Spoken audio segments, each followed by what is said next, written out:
मेहमान या सरदर्द। ताई देखो, इस बार मैं आपके लिए ताज़ी मूंगफली और नींबू लेकर आया हूँ। ताई को भुनी हुई मूंगफलियाँ बहुत पसंद है ना, और नींबू का मीठा अचार आपके हाथ का हो तो क्या कहना। इस बार पोस्टिंग हो गई तो छोटी नहीं बड़े डब्बे में भरकर लेकर आऊँगा। उलझते हुए कपिल ने कहा। हाँ बेटा, जितना चाहे ले आना, और भगवान करे तेरी पोस्टिंग इस बार ज़रूर हो जाए। और आशीर्वाद देते हुए लता जी बोली। तुरंत अपनी बहू सीमा को बोला, बहू चाय नाश्ते का प्रबंध करो, सुबह से निकला है बच्चा, इसे भूख लगी होगी। सीमा को जैसे ही पता चला कि गांव से फिर मेहमान आया है, उसका पारा जोरों से चढ़ गया। वो गुस्से में बड़बड़ाकर बर्तन पटकते हुए रसोई में काम करने लगी, जिसकी आवाज़ बाहर तक आ रही थी। लता जी समझ गई थी कि बहू को कपिल का आना पसंद नहीं आया। ऐसा पहली बार नहीं हुआ। जब से सीमा शादी करके उस घर में आई थी, उसे गांव से आए मेहमानों का आना जाना बिल्कुल पसंद नहीं था। हर बार एक ही बात कहती, सब लोग अपना फ़ायदा निकाल कर चले जाते हैं और हम यहाँ उनकी सेवा स्वागत करते रहते हैं।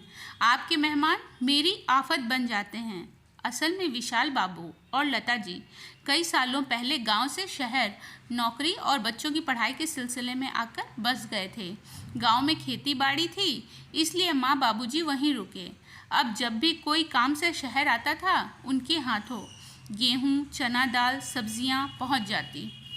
लता जी व्यवहार में कुशल थी। उनके मधुर व्यवहार के कारण गांव के कुछ बच्चे परीक्षाओं में उन्हीं के यहाँ ठहरते। लता जी भी सबका बहुत ध्यान रखती। इसका एक फ़ायदा और भी था। विशाल बाबू की टूरिंग जॉब थी। गांव के रिश्तेदार, जान पहचान के लोगों का घर में बने रहने से लता जी और बच्चों को अकेले रहने का डर भी नहीं लगता था। घर के बाहर के कामों में भी मदद मिल जाती थी। उधर गांव से आए बच्चों की पढ़ाई, परीक्षा या किसी का इलाज आसानी से हो जाता था। इस तरह उनका मान सम्मान गांव में भी बहुत बढ़ गया था। सभी विशाल बाबू के बड़े आभारी होते। कुछ बच्चों की शहर में नौकरियां लग गई। कोई पढ़ लिख कर डॉक्टर तो कोई इंजीनियर बन गया, तो किसी की सरकारी नौकरी लग गई। मगर जब से बहू सीमा घर आई थी, उसे इतने लोगों का घर में आना जाना बिल्कुल पसंद नहीं था। सीमा को हमेशा यही लगता था कि उसकी प्राइवेसी में दखल हो रहा है। यह लीजिए भाभी जी, आपके लिए मैं खट्टी मीठी इमली तुड़वा कर लाया हूँ।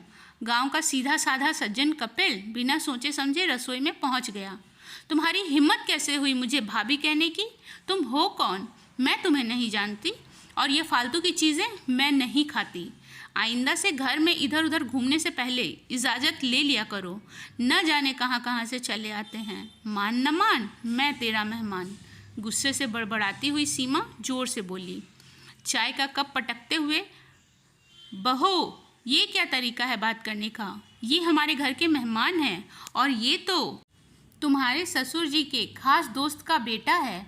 उन्होंने हमेशा हमारी मदद की है। अगर तुम्हारे पापा जी को पता चला कि तुमने ऐसा व्यवहार किया तो उन्हें बहुत बुरा लगेगा। माँ जी, काम निकल जाने पर कोई दोस्ती नहीं रखता। ये सब आपके सीधेपन का फ़ायदा उठाते हैं। देख लेना, जो एक बार नौकरी लग गई ना, तो दोबारा कभी आपका नाम याद भी नहीं करेंगे। पूरे ज़माने में स्वार्थी लोग भरे पड़े हैं। यह दुनिया स्वार्थ पर ही चल रही है। सीधे सच्चे लोगों को फंसाकर सब अपना उल्लू सीधा करते हैं। असल में सीमा को लगता है कि सास ससुर गांव के रिश्तेदार मेहमान के नाम पर दोनों हाथों से लुटा देंगे तो उनके लिए क्या बचेगा? आखिर उनके भविष्य का भी तो सवाल था। खैर, कपिल पुलिस परीक्षा देकर वापस गांव लौट गया। कुछ दिन बाद पता चला कि उसकी पोस्टिंग भी इसी शहर में हो गई है। एक दिन यह बताने के लिए लता जी के घर आया। मिठाई का डब्बा लेकर, आशीर्वाद लेकर उल्टे पांव लौट गया। लता जी भी सीमा के व्यवहार से परेशान थी, इसलिए रुकने को नहीं बोल पाई। एक शाम को ऑफिस से लौटते समय राहुल का एक्सीडेंट हो गया। कार वाला उनकी स्कूटी को टक्कर देकर भाग रहा था। भीड़ में किसी ने नंबर नोट कर लिया और पुलिस को फ़ोन लगा दिया।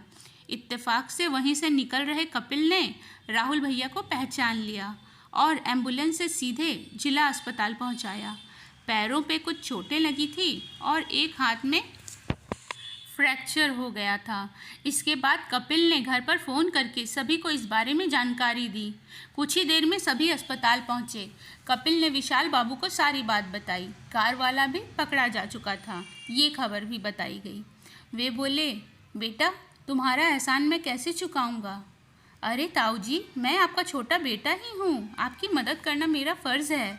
और फिर आज मैं जो भी हूँ आप और ताई जी की वजह से ही तो हूँ, वरना कौन है जो इस बड़े शहर में गांव के लोगों को आसरा देता है? कपिल की बात सुनकर सीमा अपने हाथ जोड़कर बोली, भैया मुझे माफ़ करिए, मैंने उस दिन आपको कितना बुरा भला कहा, मगर आपने भगवान के रूप में आकर मेरे सुहाग की रक्षा की है। हो सके तो मुझे माफ़ कर दीजिएगा। कपिल बोला, भाभी मुझे उस दिन आपकी किसी बात का बुरा नहीं लगा। मैंने यही सोचा हो सकता है आप उस दिन किसी परेशानी में हो। इतने में डॉक्टर निकल कर आए। अरे राघव तुम? डॉक्टर ने विशाल बाबू के पैर छुए। ये देखकर सीमा सोच ही रही थी, तब वे बोले, अरे राघव तो हमारे घर पर रहकर ही डॉक्टर बना था, बड़ा होनहार बच्चा था। बस हमारी थोड़ी सी मदद से देखो आज कितनी तरक्की कर रहा है। खुश होते हुए विशाल बाबू बोले। सीमा शर्मिंदा होते हुए अपनी सास से बोली, माँ जी आपने तो इतने नेकी के काम किए और मैं पागल हमेशा आपको यही कहती रही कि ये सभी स्वार्थी हैं और आपको उल्लू बना रहे हैं। मैं कितनी गलत थी। मेहमानों का आना मुझे हमेशा अपनी आंखों में खटकता रहा, जबकि आज उन्हीं लोगों की वजह से राहुल की जान बच पाई है। बहू, अतिथि देवो भव हमारी संस्कृति है, और फिर अगर हमारी थोड़ी सी मदद से किसी के काम बन जाते हैं, ज़िंदगी संवर जाती है, तो हमें ज़रूर करना चाहिए। हर समय नफ़ा नुकसान के बारे में सोचकर परेशान होने से बेहतर है हमें लोगों की मदद करनी चाहिए। आपने बिल्कुल सही कहा, आगे से मैं घर आए मेहमान का निरादर नहीं करूँगी। लता जी अपनी बहू का बदला हुआ रूप देखकर बहुत खुश थी। दोस्तों, माना दुनिया स्वार्थी लोगों से भरी पड़ी है, मगर कुछ चंद अच्छे और ईमानदार लोगों की वजह से ये दुनिया चल रही है। इसे हमें नहीं भूलना चाहिए। तो फ्रेंड्स, आपको मेरी ये स्टोरी कैसी लगी? अच्छी लगी तो लाइक करें, चैनल को सब्सक्राइब करें।